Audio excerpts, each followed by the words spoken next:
Kejaksaan Agung mengungkapkan peran Iwan Setiawan Lukminto dalam dugaan kasus korupsi yang melibatkan perusahaan tekstil raksasa itu. Iwan merupakan mantan direktur PT Sri Rejeki atau Sritex pada 2005 hingga 2022. Tak hanya Iwan, Kejagung juga menetapkan 2 tersangka lainnya, yakni Diki Syahbandinata yang pernah menjabat sebagai pemimpin divisi korporasi dan komersial di Bank BJB pada 2020. Serta Zainuddin Mapa, mantan Direktur Utama Bank DKI di tahun yang sama.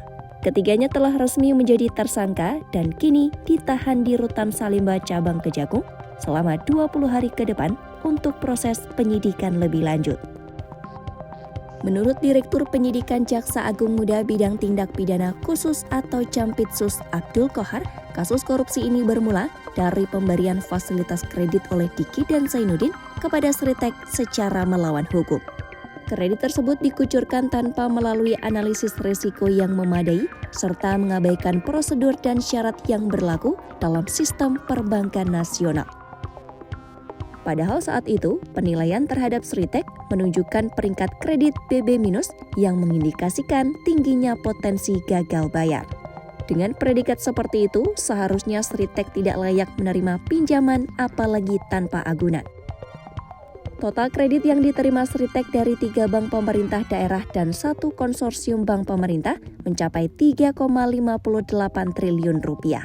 Rinciannya, Bank Jateng memberikan 395 miliar rupiah, Bank BJB sebesar 543 miliar rupiah, dan Bank DKI mengucurkan lebih dari 149 miliar rupiah.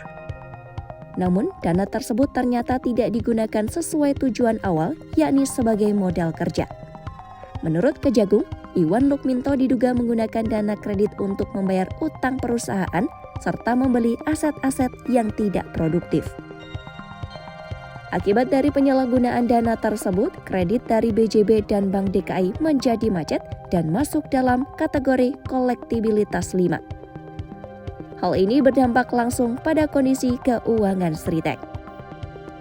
Kejagung juga menyatakan sejumlah aset-aset Sritex yang tersisa tidak cukup untuk menutup kerugian negara karena tidak dijadikan jaminan dalam pemberian kredit.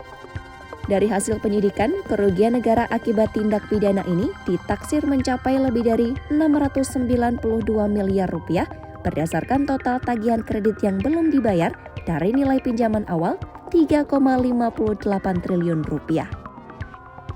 Atas perannya dalam kasus ini, Iwan Lukminto dijerat dengan pasal 2 ayat 1 atau pasal 3 jungto pasal 18 Undang-Undang Pemberantasan Tindak Pidana Korupsi serta pasal 55 ayat 1 ke 1 KUHP.